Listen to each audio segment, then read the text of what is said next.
Cement ఇటుకల తయారీ పరిశ్రమ కాలుష్యంపై కోమటిగుంట వాసుల ధర్నా. కాలువ పోరంబొక్కు భూమిని ఆక్రమించుకున్న సిమెంట్ బ్రిక్స్ యాజమాన్యం. సిమెంట్ ఇటుకల తయారీ పరిశ్రమ వెదజల్లుతున్న దుమ్ముధూళి రసాయన వ్యర్థాల నుంచి కాలుష్యం నుంచి తమను కాపాడాలని కోరుతూ తిరుపతి జిల్లా సత్యవేడు మండలం కోమటిగుంట వాసులు రోడ్డుపై ధర్నా నిర్వహించారు. సత్యవేడు కోమటిగుంట గ్రామం వద్ద ఒక వ్యక్తి సిమెంట్ ఇటుక తయారీ పరిశ్రమను నిర్వహిస్తున్నారు. సిమెంట్ ఇటుక తయారీ ముసుగులో తమిళనాడులోని గుమ్మడిపూడి, చెన్నై ప్రాంతాల్లోని ముడి ఇనుము పవర్ ప్లాంట్ పరిశ్రమల నుంచి సేకరించిన రసాయన వ్యర్థ పదార్థాలను భారీగా డంప్ చేసుకుని వ్యాపారం నిర్వహిస్తున్నాడు. ఈ రసాయన వ్యర్థ పదార్థాలను క్రషింగ్ మిషన్ లో వేసి మెత్తని పొడిగా తయారు చేసి తయారైన మెత్తని పొడిని సిమెంట్ ఇటుకలో ఉపయోగిస్తున్నాడు. ఈ క్రమంలో పొడిగా మారుతున్న రసాయన వ్యర్థ పదార్థాలు సమీపంలోని నివాస గృహాలు, పంట పొలాలపై పడి విపరీత కాలుష్యం కారణమవుతోంది. ఈ కారణంగా తాము ఊపిరితిత్తులు, శ్వాసకోశ, కిడ్నీ సంబంధిత వ్యాధులకు గురై ఆసుపత్రుల చుట్టూ తిరుగుతున్నామని కోమటిగుంట గ్రామస్తులు ఆరోపిస్తున్నారు. ఈ విషయంపై కాలుష్యానికి కారణమవుతున్న ఓం శక్తి ఫ్లై యాష్ బ్రిక్స్ యాజమాన్యంపై చర్యలు తీసుకోవాలని అధికారులకు విన్నవించిన ఫలితం లేకుండా పోయిందని ఆవేదన వ్యక్తం చేశారు. ఎవరితో కన్సర్న్ డిపార్ట్మెంట్తో మాట్లాడి దీనికి ఏదైనా పర్మనెంట్ సొల్యూషన్ చూసుకోండి. పర్మనెంట్ సొల్యూషన్ చూసుకోండి. నేను నైట్ కూడా అదే పర్మనెంట్ సొల్యూషన్ చూసుకున్నాయి. మేము ఒక రోజు 2 రోజులు ఆపుతాము. 1 వీక్ ఆపమంటే ఆపుతాం. 1 వీక్ తర్వాత అయితే మీరైతే 1 వీక్ లో పర్మనెంట్ సొల్యూషన్ లేదు, మీరు చూసుకోవాలి. ఇప్పుడు 1 వీక్ తత్కాలంగా ఆపేది వద్దు సార్.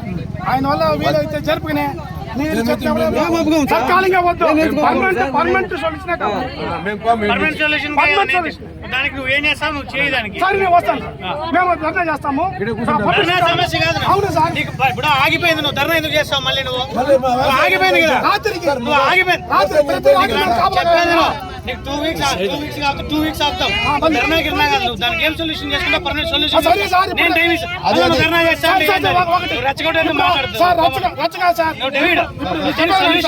ఇప్పుడు మేము ఇక్కడ కూర్చుంటాము. ఈయనకి ఎవరెవరు పర్మిషన్ ఇచ్చారని చెప్పండి. ఈబీ రావాలా? చెప్పేదా?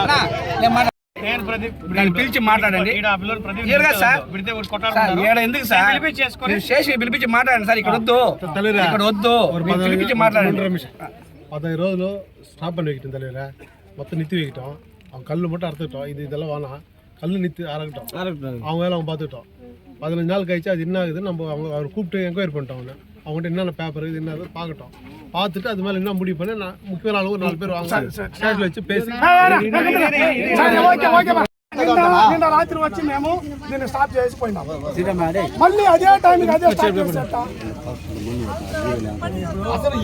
సలీం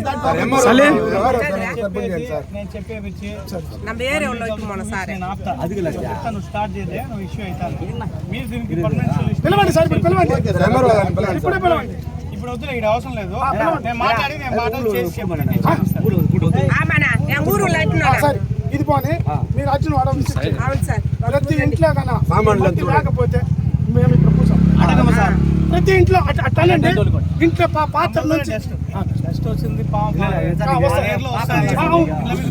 సరే సార్, మీరెందుకు చేస్తారు సార్? ఇప్పుడు ప్రదీప్ తప్పని మేము చెప్పలేదు సార్. దీనికి పర్మిషన్ ఇచ్చిన వాళ్ళంతా ఎవరు? అక్కడ రిపేర్ అయితే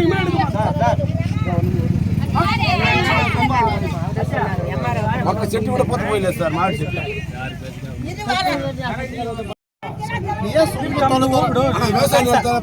டிபார்ட்மெண்ட்